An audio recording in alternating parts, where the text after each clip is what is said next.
I'm going to do a video on the history of the .38 Special / .357 Magnum and how this progressed over time.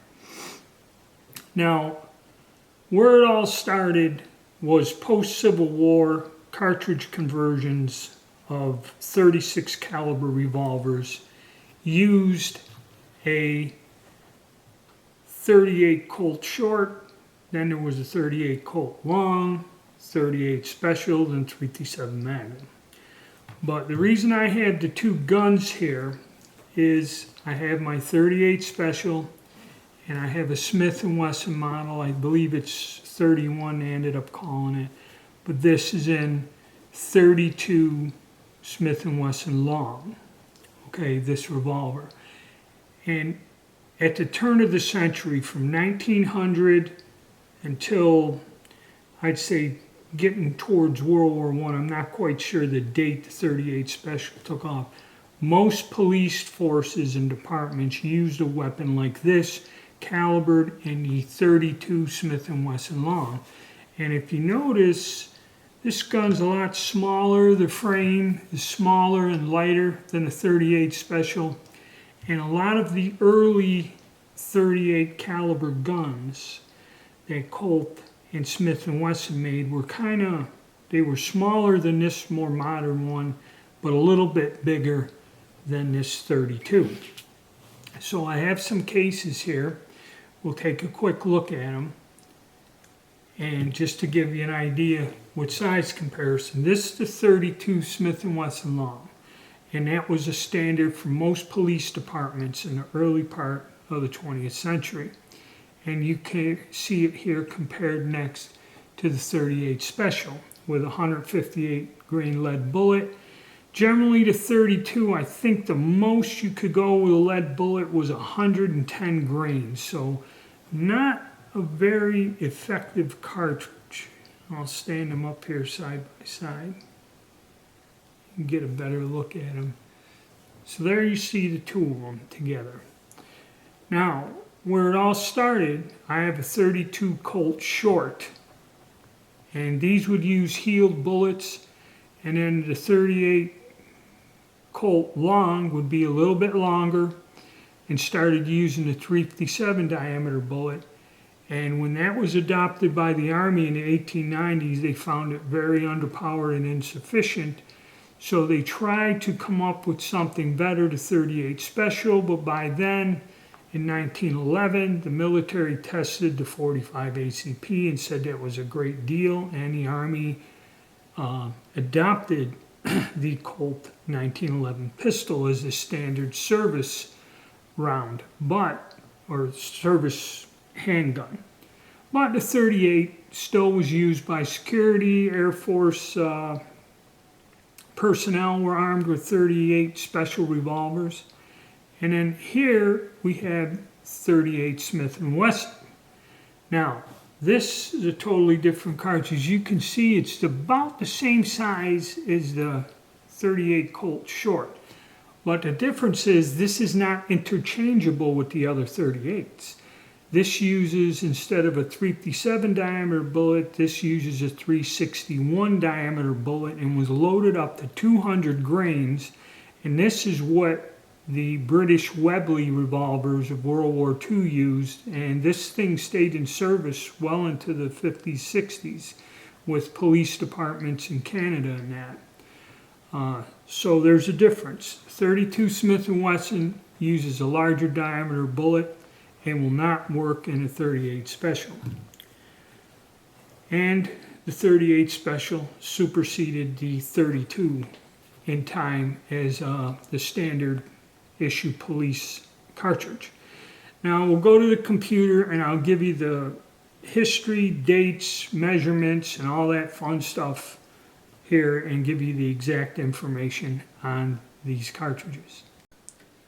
Alright, like I said in our little historic development, it all started with the 38 short Colt, which was a heeled bullet or heeled cartridge for conversions of cap and ball 1851 Navy revolvers from the Civil War era. This cartridge was later because the original bullet heeled. It'd be heeled in the back to 358 thousandths, but the actual bullet diameter, which was equal with the case, was 375 thousandths. So then it was loaded to a 358 and went inside the case for a more modern handgun with 125 to 130 grain range weight and bullet. Visibly, it resembles a 38 Smith & Wesson, but the dimensions are slightly different. Like I said, the 38 Smith & Wesson uses a larger bullet, okay, that is internally done there. And let's see, the case length is 765 thousandths of an inch. And the maximum pressure on this cartridge was 13,000 psi. Now, as they went on and developed guns, what made famous was the Colt Lightning. Then we come to the 38 Colt Long. Okay, it was a black powder cartridge introduced by Colt Manufacturing in 1875. In 1892, it was adopted as a standard military pistol cartridge by the United States Army for the 1892 revolver. Okay, it gives it a metric designation, but they made a revolver for it. It also says 38 Smith & Wesson cartridge. The original 38 Smith & Wesson and 38 Long Colt differ in case length, bullet diameter, and weight. So they're not interchangeable. 38 Smith & Wesson ammunition is now loaded with a smaller internally lubricated bullet, which chambered in 38 Long Colt or 38 Special. Okay. 38 Colt's predecessor, the 38 Colt Short, used a heeled bullet, and we kind of know that. All right.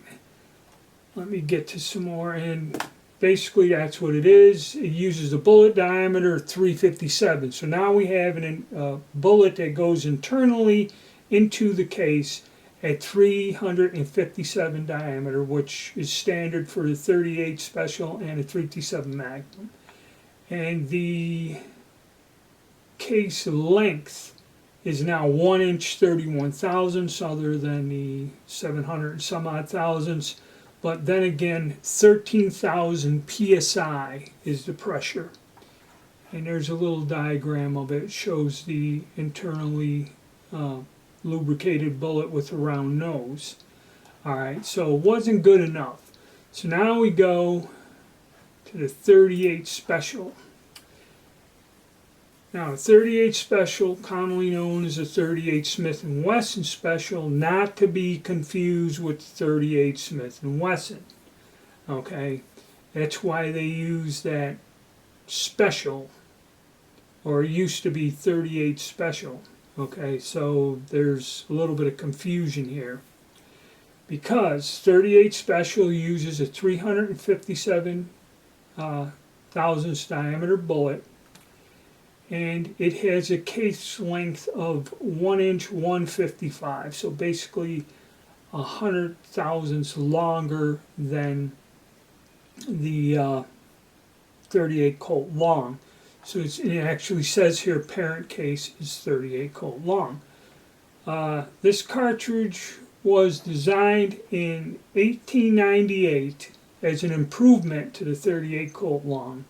It had a black powder load in the first year, but because it kind of became popular, they, let's see here, oh yeah, 38 Special design 1898 to be a higher velocity round, better penetration in the Colt Long. 21 grains of black powder, 3 grains more than the Colt Long. During the 1920s is when response to demands for more efficient law enforcement versions of the cartridge, a new standard loading for the 38 Special was developed, which incorporated a 200 grain bullet, was named the 38 Super Police. Okay, so it was loaded with a heavier long bullet. and that kind of carried over into the 38 Smith & Wesson. They used a long bullet. During World War II, it was initially issued to airmen, Navy and Marine Corps, in the Victory model. Sidearms used, and that had a 158 grain bullet, which kind of became the standard. And the military had some, in 1956, they had different variations because air crews used Smith & Wesson M12s with aluminum cylinder and frames, so they had to have loaded down ammo and all this other stuff. But the gun was used by the military, the air police, and it says here, in response to complaints of the ineffectiveness of 38 Special 158 grain cartridge in stopping assailants during the 50s and 60s, manufacturers began to experiment with higher pressure loadings called 38 Special Plus P.